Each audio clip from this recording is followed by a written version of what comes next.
rotation. The men have completed 2. Let's take a look first at the scoring for the women. Margaret Hewlett, 9.8 to Carol Ulrich, 9.625. The women have just vaulted. Now, the men have done 2 rotations, as I said. It is Kyle Asano against Jorge Garcia. Jorge Garcia leads by 0.3, 17.5 to 17.2. And continuing now with the rotation, the men have moved to the still rings. The women will compete on the uneven parallel bars. First up, Kyle Asano. This is an important test for these young gymnasts because both of them had trouble in the second event, the pommel horse. It'll be interesting to see and test their mental stability here and see if they can pick it up and carry on from having an early mistake. There's a kip to a cross, good strength move, and a back kip to a handstand. Now you'll find that the younger gymnasts tend to be really good swingers on the rings, but have not yet matured into the physical strength that it takes to be really strong. And you can see there he had some trouble. His handstand is a little weak and he's a little wobbly. But as he gets a little stronger and as he gets a little older, he'll mature into the strength that it takes to be really solid. But you can see, oh, he is really having trouble on those handstands. Front giant. And once again, though, a big swinger, he can do good giants and a good layout double back, but controlling the handstands takes an incredible amount of strength, and he'll just have to mature into that. And that's really the difference between men's and women's gymnastics, where maturing helps the male gymnast. As they get older, they start peaking in their early 20s. This kid's only 17 years old. His body's physically just not strong enough. And he really had some trouble there. He did a press. He went up too fast. He was a little loose, lost balance. But once again, the guy can swing like crazy because he just bails right out there with a good body line and a really high layout double back. He'll get a little stronger, and he'll put that together and be a really fine ringman. Well, this is called still rings. Years ago, I think it was like 40 years ago, it was the flying rings, when the rings used to swing back and forth. And sometimes you end up doing that. Not on purpose. That's why they named it still rings, to remind us. 8.65 for Kyle Asano.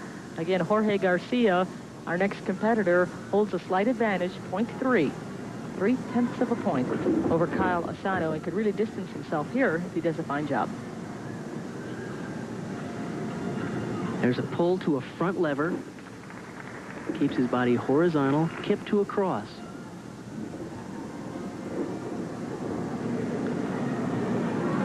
Presses to a handstand. He is a little weak, but he is significantly stronger than Asano. He's having trouble with the handstands, but where do you see this guy swing? There's that double whippet or Yamawaki. He's having a little trouble controlling the rings, but he told us earlier he was planning to cut a triple back off the rings today. Let's see if he goes for it. No, he doesn't. He's going to do a really nice, clean layout double back and go with consistency. As we mentioned earlier in the show, consistency really is going to be a key to advancing to the further rounds. That is so important. I think he was right in forgetting the triple back. That pike position Yamawaki or double whippet, kind of a crazy sounding name, but really interesting looking move. Here he just bails away, really high, clean layout double, and an excellent landing. He stuck it. Maybe he'll save the triple for a later round if he advances on. And he should outscore Kyle Asano. Again, the score for Asano is 8.65. There you see the number for Jorge Garcia, 9.55. So he is widening the gap between himself and Kyle Asano. Right now, Jorge Garcia looks like he's headed to the next round. Right now, we are headed, though, to the uneven parallel bars, where Carol Ulrich is ready to mount.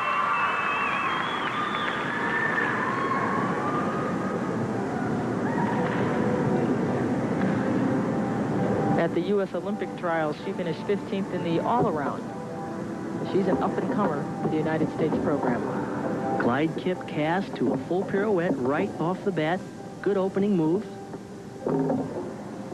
Handstand front. Oh, she didn't have the kind of momentum that she really needed to get the height above the bar to make the catch on that straddle front, or a Jaeger, as invented by an East German gymnast named Jaeger. She has to traverse bars. She has to work both the high bar and the lower bar. She has to show changes of directions as she did with her mount. And she dismounts with a toe on, front with a hat. Falling off the uneven, major deduction. Right here, she hops, swings through, and she just really cuts her momentum short. She's low and not close enough. Actually, if she were a little higher, I think she would have rotated into the bar and have been able to catch that. But there's a good cast to a handstand, good straight body position. Giant, a slight bend of the arms, toe on, front with a half dismount and one step. Now, already she trails her competitor, Margaret Hewlett, by .225. 8.85. I think you heard our public address announcer, Jan Clare, give us the bad news. 8.85 for Carol Ulrich. Although when you add a half a point for falling, it'd be a 9.35, maybe another tenth or two for general impression, and she really has herself a 9.5 routine or better had she stayed on. But that relieves some of the pressure for Margaret Hewlett, who's up now. She was 12th in the all-around in last year's Junior Nationals. But she's in with the big girls now, and she got off to a great start on vaulting. Here comes her release move. There's a reverse hecht.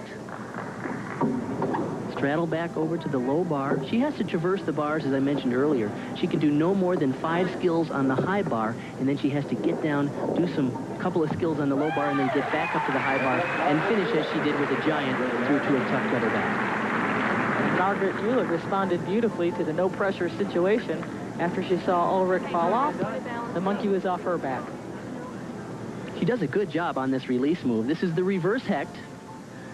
It's really high. She barely clears the bar, and she does a good job at making the regrasp and straddling back over to the low bar.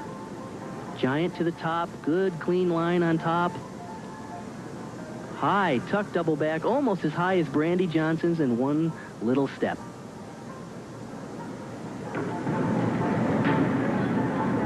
And the number we have for Margaret Hewlett is 9.25. She easily beats the 8.85 of Carol